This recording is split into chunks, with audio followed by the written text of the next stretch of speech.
Bonsai est une société, c'est un éditeur de logiciels.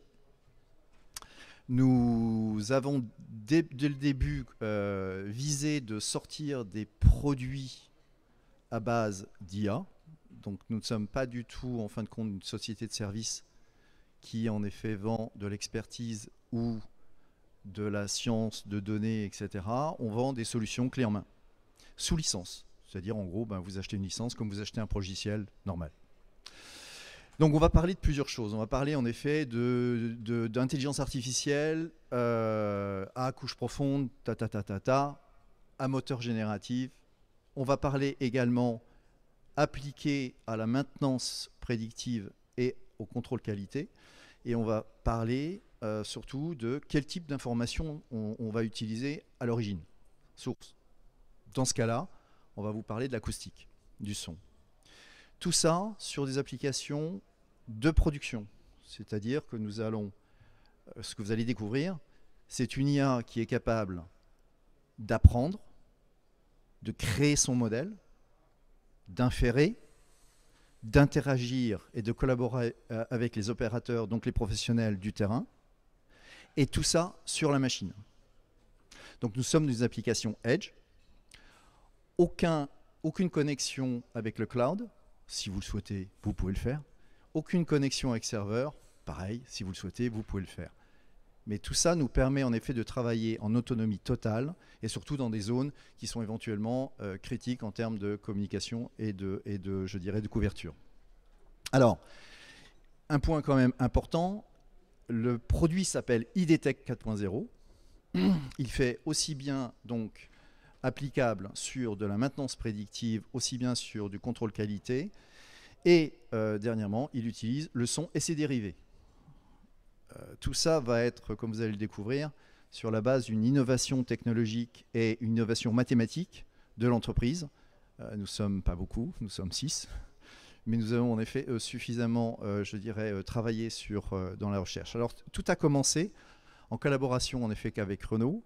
C'est-à-dire qu'on a été apprendre un petit peu tout ce qu'on a vu tout à l'heure, c'est-à-dire les 4 ans de d'essais, de POC et autres. Et on est allé en effet chez Renault, on a été essentiellement droit au but, c'est-à-dire dans les usines de production, entre autres l'usine du Mans. Et l'usine du Mans, on a demandé en fin de compte la courbe d'expérience des gens donc sur le terrain, en termes d'exploitation de l'IA dans un domaine concret qui est la production et appliqué à des problèmes, encore une fois, de qualité et de maintenance. Résultat des courses, la personne qui était en charge de ça, donc ingénieur de production, nous dit c'était génial, quand j'ai démarré l'IA, j'ai démarré un POC, une preuve de concept, comme d'habitude sur n'importe quel logiciel, on pensait qu'on allait prendre 6 mois, et ça fait 4 ans, on y est encore. Alors je dis, mais c'est quoi donc en gros votre expérience sur ces 4 ans ? Premièrement, en effet, l'expérience principale ou les problèmes principaux, c'est bien entendu la fiabilité, la volumétrie des données. Premier gros problème. Il nous a fallu 18 mois, 20 mois pour essayer en effet de qualifier tout ça. Deuxième problème, c'est qu'une fois qu'on a su en effet utiliser quel que soit le deep learning ou en tout cas une autre IA, même générative, la dérive des modèles, c'est-à-dire dès qu'on l'a mis sur le terrain, bien entendu, je dirais la réalité de la donnée était différente. Donc dérive des modèles et coût opérationnel de maintenance des données, du modèle. Et troisième gros problème, on a réussi à faire marcher une machine, donc c'était super, et dès qu'on a voulu en effet la dériver sur 2, 3 autres machines, on s'est rendu compte que le coût économique de mise à l'échelle n'était pas viable. Donc nous ne l'avons pas fait. Ce sont ces problèmes-là, en effet, qui nous ont animés et qui nous ont permis, en effet, justement, en collaboration avec Renault, de développer ce produit IDTech 4.0. Alors, quelques chiffres en premier lieu. Tout à l'heure, on a entendu 9% des gens qui utilisent de l'IA. C'est super, mais disons que sur ces 9%, il y a 10% de projets, en effet, dans le domaine de production qui partent en production, c'est-à-dire qui partent à l'échelle. Donc, on est en train de parler de 0,9%. Deuxième chose, c'est vrai que quand on regarde en effet l'usage du deep learning en production, essentiellement sur des problèmes de maintenance prédictive, on s'aperçoit que le potentiel d'efficacité, d'amélioration d'efficacité, il est vraiment là, sur la promesse. C'est-à-dire on va parler entre 40% et 50% pratiquement d'amélioration en effet d'efficacité. Pour parler coûts, c'est à peu près en effet 30% sur l'économie qu'on peut faire sur les coûts d'arrêt de machine. La réalité n'est pas là.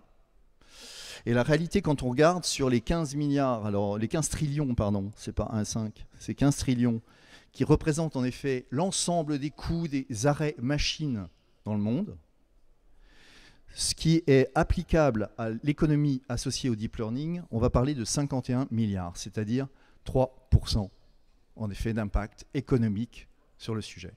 Donc le paradoxe, c'est génial, on en rêve, mais la réalité, elle n'est pas là.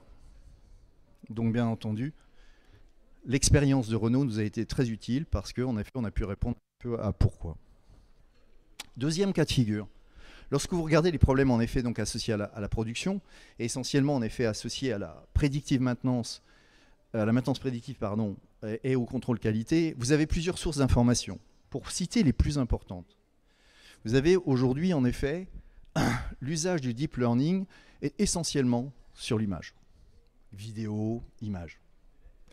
La raison, c'est qu'en fin de compte, c'est une information non structurée, donc la volumétrie aide, et c'est comme ça qu'on peut appliquer le deep learning.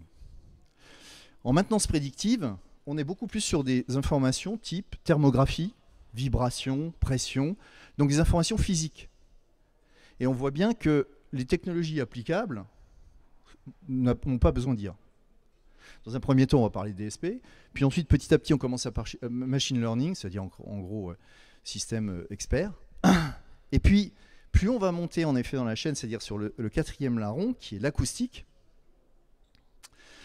L'acoustique a quelque chose de génial, c'est qu'il est commun aussi bien au contrôle qualité qu'à la maintenance prédictive. L'image a du mal parce que, bien entendu, quand vous voyez quelque chose, c'est trop tard, donc prédire un problème, c'est un peu tard. L'acoustique, ce qui est bien, c'est qu'on peut l'entendre beaucoup plus loin à partir du moment où on lui applique le deep learning, beaucoup plus précis que la vibration. C'est à partir de là qu'on s'est dit, avec Renault, sur ce secteur, qu'on souhaite en effet justement déployer maintenant nos problèmes en effet de maintenance prédictive et de contrôle qualité. Le problème, c'est qu'il y a des défis technologiques qui sont hyper importants quand vous assemblez en effet le son au deep learning. Le son ne peut pas se faire sans le deep learning. Si vous accumulez en effet les défis technologiques, et en gros, vous n'avez pas de solution aujourd'hui capable en effet de se déployer. Surtout, comme la question a été posée précédemment, à quel prix? Alors, justement, les problèmes majeurs en effet qui ont été rencontrés, qui font qu'aujourd'hui, la plupart en effet des solutions sont des toolkits, c'est-à-dire on est dans du technology push. Le premier gros problème, c'est en effet la qualité des données. Le deuxième gros problème, c'est l'étiquetage qui est encore laborieux. Parce que la volumétrie. Parce qu'il vous faut en effet des data scientists. Troisième problème, ça c'est lié en effet au son. Le volume de données qui est ramené par le son est beaucoup plus important que l'image ou autre chose. Et donc le volume et la sécurité de ces données, quand on les remonte en effet, que ce soit sur un cloud ou sur un serveur. Enfin, l'interprétabilité des modèles. Sans dévoiler en effet bien sûr des informations confidentielles, je vous lance un défi de regarder en effet quel est le département qualité qui a aujourd'hui qualifié des modèles d'IA Deep Learning. Et vous serez surpris, il n'y en a pas beaucoup. Enfin, le coût élevé et l'incertitude en effet du ROI. Il faut savoir en effet qu'un projet, on l'a vu tout à l'heure en parlant un petit peu de prix, on va parler en effet de 300, 500 000 euros, voire des coûts opérationnels qui sont le double de ça. Coûts opérationnels, c'est bien entendu tous les coûts MLOps qu'il y a derrière de maintenance de données. Pour avoir un ROI, ça devient très compliqué. Et enfin, l'adaptation des modèles sur la diversité des machines. Vous avez en effet des soudures à l'arc, vous avez des soudures à point, des machines de rivetage, vous avez des presses. Quand vous voulez absolument en effet adapter vos modèles, eh bien en effet c'est la croix à la bannière. Donc l'IA générative qui a une collection de librairies de modèles, ça c'est une chose, ou cette approche que nous avons qui est de générer le modèle, d'apprendre localement en fin de compte la diversité de la machine et de le générer en fonction justement de la personnalité de la machine. Enfin, le constat, c'est ça, c'est qu'aujourd'hui, l'industrie attend toujours sa solution, et qu'aujourd'hui, en effet, un produit qu'elle souhaite, c'est un produit deep learning, versatile.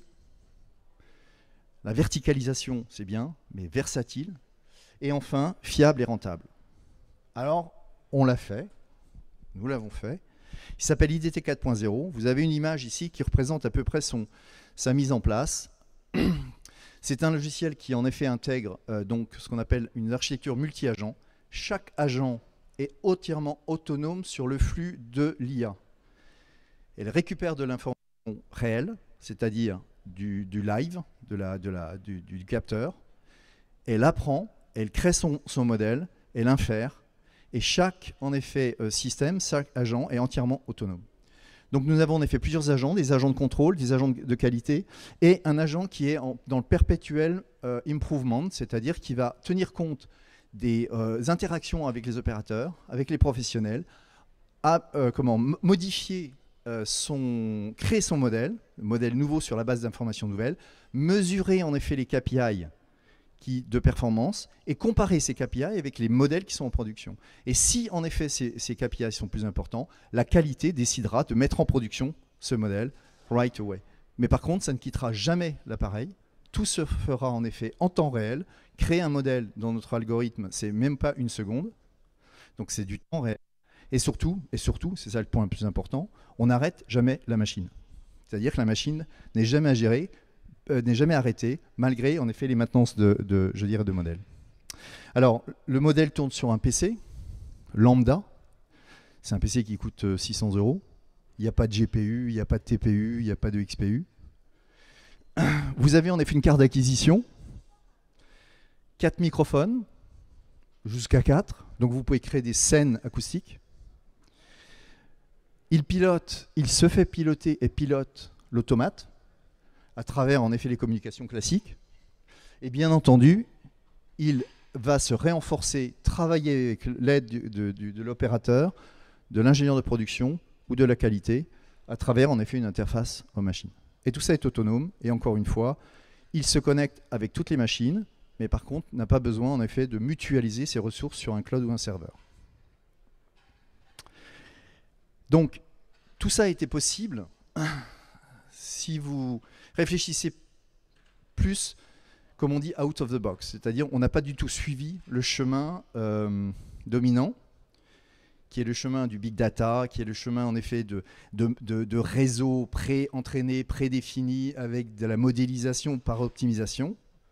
On a choisi, avant l'heure, le chemin de la génération, mais par contre, de la génération sur une base fondamentale, c'est que l'information est connue, elle est physique. C'est-à-dire toute source d'information qu'on récupère, elle est physique. Si bien qu'on a implémenté un réseau de neurones un petit peu différent du reste, le neurone, comme on dit, est physique informed, c'est-à-dire qu'il connaît en effet la loi physique qu'il y a entre deux points, ce qui nous permet de réduire la quantité de données, d'accord, d'un facteur 3000.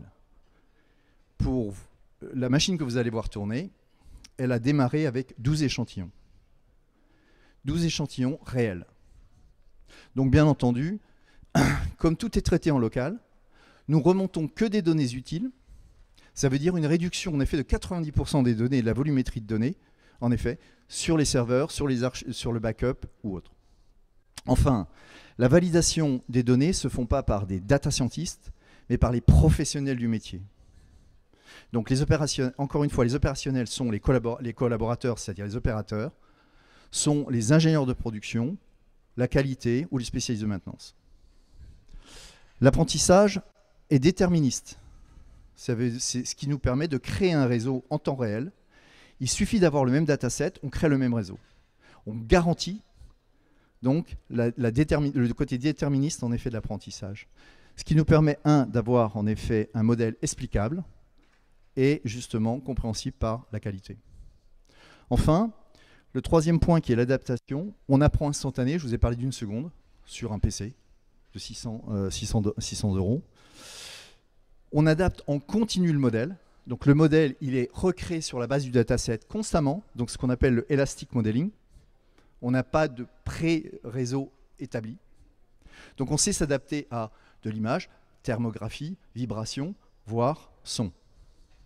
Enfin, c'est une autonomie complète. Et le dernier point, ce qui est quand même relativement fondamental, c'était la question en effet du coût. On est capable de diviser par 10, en effet, donc l'acquisition, le coût d'acquisition d'une technologie. Acheter une licence de ce produit, c'est 10 000 euros. Vous avez intégré dedans le MLOps, vous avez intégré dedans l'ensemble en effet de l'adaptabilité du modèle, vous avez les modèles qui sont en effet à l'intérieur, tout est packagé. Alors, le mieux... Bonjour. Pardon. Voilà. Alors, ce qui nous permet aujourd'hui, quand on a fait en effet notre étude, premièrement d'adresser en effet 4 secteurs industriels qui sont clés, qui sont bien sûr le transport, la fabrication, l'énergie, la santé. Voici des exemples, je dirais, d'applications sur lesquelles le son peut être applicable. Donc, et on s'est concentré en priorité sur la fabrication. Donc, ce qui est en bleu sont en effet les cas d'usage aujourd'hui que nous déployons sur des machines. Donc on va parler de machines de fraisage, où on fait de la prédictive maintenance. On va parler de presse et d'emboutisseurs. Ce que vous allez voir tout à l'heure, c'est une presse sur laquelle on fait du contrôle qualité. Et également des équipements de soudure, soudure à l'arc et soudure à point. Donc le mieux maintenant, c'est en effet d'écouter nos amis de chez Renault. Bonjour. Le site Renault du Mans est dédié à la conception et au développement des systèmes de châssis pour l'ensemble du groupe. L'usine fabrique des composants de châssis pour les véhicules thermiques, hybrides et électriques. Bonzai a été sélectionné par le groupe pour développer un prototype industriel utilisant l'acoustique et l'apprentissage continu directement sur la machine, sans dépendance au cloud, ni à un serveur. Le système apprend et détecte plusieurs anomalies, dont le décollement d'une bague en plastique autour d'un joint en caoutchouc. Cette presse d'ajustage traite des centaines de milliers d'opérations par an et fonctionne 24 heures sur 24 en production. Pour capturer le son émis par l'opération, 2 microphones ont été placés sur la machine. iDetect 4.0 fonctionne sur un PC industriel ordinaire, utilise les sons capturés par les microphones comme source d'information. Pour configurer le système, il a suffi de 4 échantillons sonores pour chacune des anomalies, et iDetect 4.0 a été immédiatement opérationnel avec une précision de 98% et 0 faux négatif. Le système est capable de détecter des situations inconnues et d'en informer les opérateurs en temps réel, afin qu'ils puissent les écouter et les étiqueter correctement et ainsi améliorer la connaissance du modèle au fil du temps. En cas d'anomalie critique, telle que cette délamination, il alerte l'automate programmable qui décide de l'action finale. Renault est intéressé par la solution Bonzai en raison de son algorithme d'apprentissage adaptatif instantané qui crée des modèles directement à la périphérie, éliminant ainsi la dépendance à une infrastructure complexe pour la gestion des modèles. La deuxième caractéristique clé qui rend la solution unique est l'architecture multi-agent d'iDetect 4.0. La configuration en multi-agent prend en charge l'adaptation du modèle de production. iDetect 4.0 fonctionne de manière autonome, ce qui lui confère une sécurité totale. Alors, ce que vous avez vu là, donc c'est une machine bien entendu qui tourne 24 sur 24 et qui quelque part travaille sur tous les modèles de chez Renault. 470 000 emmanchements par an. Chaque opération dure 30 secondes et nous avons en effet quelque part à peu près 4 anomalies à suivre, dont 3 qui sont ce qu'on appelle des awareness, c'est-à-dire sur lesquels on notifie qu'il y a en effet quelque chose à regarder, et une de critique où on arrête la machine. Le déchirement, ce que vous avez vu, c'est le déchirement. Alors comment ça marche ? Ben, en fait, on va... Alors c'est bien parce que ça comment ? Je reviens sur la première présentation qui a été faite, c'est-à-dire que oui, valoriser le travail des collaborateurs et des opérateurs est clé. Eh bien, on l'insère en effet dans la boucle de validation, en fin de compte, justement, de la découverte de changements ou d'anomalies.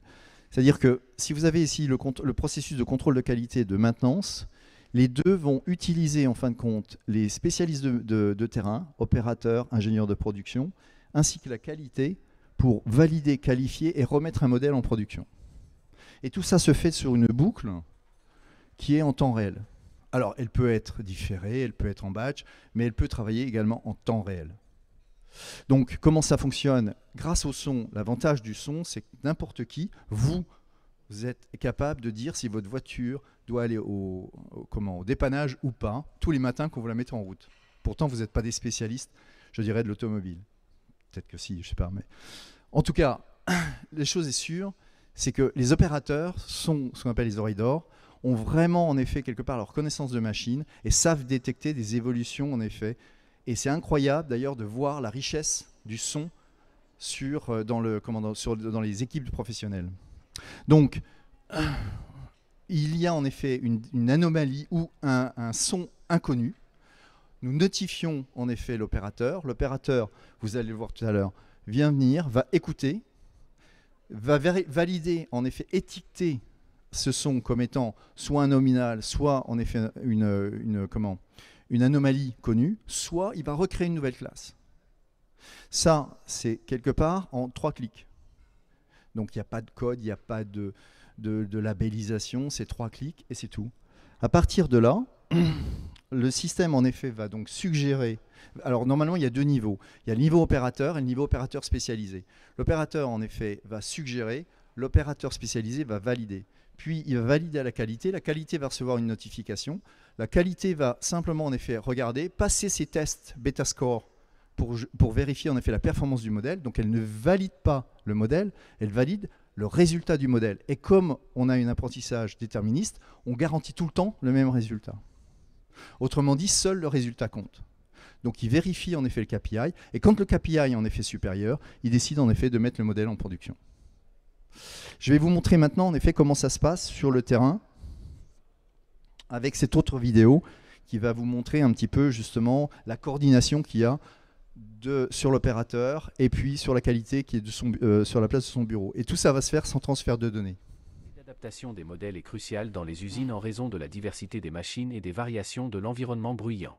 Découvrons comment les agents dits Detect 4.0 gèrent cette adaptation. Chaque agent est capable d'exécuter l'ensemble du processus d'IA, depuis les données en direct enregistrées par le microphone, jusqu'à la présentation des résultats aux utilisateurs. En temps réel, avec l'accès à un ensemble de données partagées, l'agent peut apprendre et construire son propre réseau neuronal associé à sa tâche.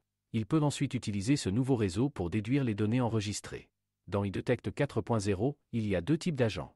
Le premier agent sécurise la production et détecte les anomalies à partir des données produites sur le terrain. Le deuxième agent conçoit et évalue un nouveau modèle par rapport au modèle de production avec les données de terrain nouvellement acquises. Lorsqu'un nouveau modèle est plus performant, le nouvel ensemble de données est transféré à l'agent de production, qui reconstruit instantanément son nouveau modèle. L'architecture multi-agent garantit que les performances du modèle peuvent être continuellement améliorées au fil du temps sans arrêter la production et investir dans des services de maintenance de modèles coûteux. Voyons maintenant comment cela fonctionne sur le terrain. Des événements sonores ont été détectés par ID4.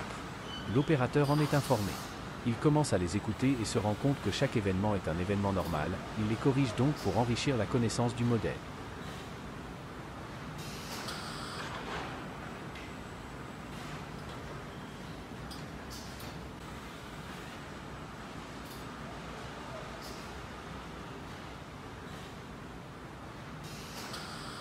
Quelques clics plus tard, une notification est envoyée au service qualité pour vérifier si de meilleurs modèles sont possibles, alors que la production ne s'arrête jamais. Le responsable de la qualité compare les performances du nouveau modèle à celles du modèle en production et constate que le nouveau modèle créé est plus performant. Ainsi, sans arrêter la machine, le modèle est mis en production en moins d'1 seconde. Finalement, pas de transfert de données, pas d'expert en sciences des données, des opérations sécurisées et une production qui ne s'arrête jamais. iDetect 4.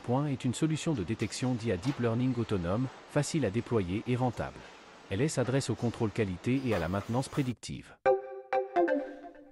Donc voilà comment ça fonctionne sur le terrain. Le système est donc connecté à travers les métiers de l'industrie. C'est-à-dire qu'en gros, la qualité a son accès, bien entendu sécurisé. Les ingénieurs de production ont leur accès et les opérateurs ont cette interface HMI sur la machine. Chaque iDetect 4.0 est bien entendu, vous l'avez compris, installé sur chaque machine. Alors justement, pour installer en effet cette solution sur chaque machine, il faut tenir compte de la personnalité de la machine, surtout dans le cas du son. Si on est ici à l'intérieur, en effet, on a une acoustique X. Si on va en effet dans les halls, on va avoir une nouvelle acoustique. Autrement dit, il y a une variabilité importante à comprendre, ce qui est difficile d'ailleurs à maîtriser par le deep learning, car vous devez imaginer tous ces cas de figure avant de créer votre modèle. Dans notre cas, on va pouvoir apprendre l'environnement et personnaliser en effet le modèle. Chaque iDetect 4.0 va se personnaliser sur la machine et son environnement. Pour ça, on a créé donc Maestro. Maestro, c'est un outil qui est no-code, qui est adapté et dédié pour l'ensemble, en fin de compte, des professionnels, que ce soit des intégrateurs, des ODM, des ingénieurs de production. Vous n'avez pas à avoir d'expertise sur l'IA pour le faire. Donc je vais vous montrer vite fait, ça prend 30 secondes. Ah, pardon. Donc vous allez voir en effet une séquence très rapide, mais ça prend réellement 2 à 3 minutes pour configurer IDTech 4.0. Donc vous allez pouvoir le créer votre IDTech pour une machine donnée. Vous allez pouvoir définir les métadatas de la machine, pression, température et autres, le mode, les sources de données, donc microphone, les classes qui vous intéressent, le beta score, donc configurer le beta score pour la qualité, et ensuite générer le package sécurisé pour chaque machine. Et voilà, ça a pris donc en gros 2 à 3 minutes pour le faire. Et c'est le même logiciel pour l'ensemble, en fait, encore une fois, de la problématique. Voilà. Je termine. 4 points à retenir. Premièrement, le son dépend du deep learning et les défis sont vraiment importants. Aujourd'hui, il n'y a que des solutions technologiques. On a révolutionné ce deep learning par cet algorithme et cette nouvelle approche mathématique qui nous permet en effet d'intégrer, de miniaturiser l'ensemble du flow de l'IA. Et enfin, IDTech 4.0 aujourd'hui est un véritable point d'inflexion car il permet en effet de déployer, vu son coût, avec un rendement, c'est-à-dire un ROI, qui en effet généralement est prouvé au bout d'un an et demi. Très voilà, bien. c'est tout ce que j'avais à vous dire. Merci infiniment. On peut l'applaudir. Merci infiniment, Alain. On va. Si vous avez des questions, Alain, peut-être. Oui, parce que là, on est pris par le temps. J'ai pris plus de temps. Désolé, ouais. Peut-être juste une, mais pas trop 4. Juste une. Mais après, vous pouvez évidemment poursuivre les échanges avec Alain. Oui, vous parlez de deep learning, il y a un réseau de neurones, je suppose, donc derrière. Multicouche, oui. Multicouche. Quelle taille? Parce que pour exécuter ça avec une machine à 600 €, sans carte graphique, chapeau. Alors, il n'est pas prédéterminé, c'est pas un modèle. Donc justement, il est créé sur la base de l'algorithme dont je vous parle. Ouais. Et c'est une approche algébrique, si bien qu'il le calcule, il ne fait pas d'optimisation, il n'y a pas de backpropagation, il n'y a pas d'hyperparamètres, il n'y a pas de poids à définir. On n'est pas dans ce modèle-là. On est vraiment dans le génératif, c'est-à-dire on crée le réseau en fonction des données qu'on a. On n'a pas d'overfitting, on n'a pas d'underfitting. Les données nous permettent de créer le graphe dans un espace un peu bizarroïde, non euclidien, mais du réseau. Donc c'est un multicouche. Et la profondeur de des couches représente en fait la précision à laquelle vous voulez aller, c'est-à-dire l'erreur que vous propagez dans votre graphe. Donc c'est difficile de comparer, mais en gros, ce genre de réseau-là, c'est pas plus que 30 kilooctets ou 40 kilooctets. Encore une toute petite question.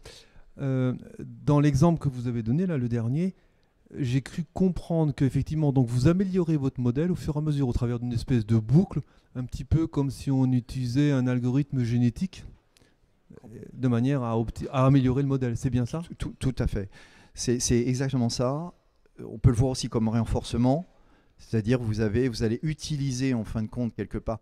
On va découvrir des situations inconnues et on va demander l'aide de l'opérateur et de la qualité pour la qualifier et la labelliser. Voilà. Et tout comme se fait tout en temps réel et localement, eh bien en fait, je veux dire, ça devient naturel.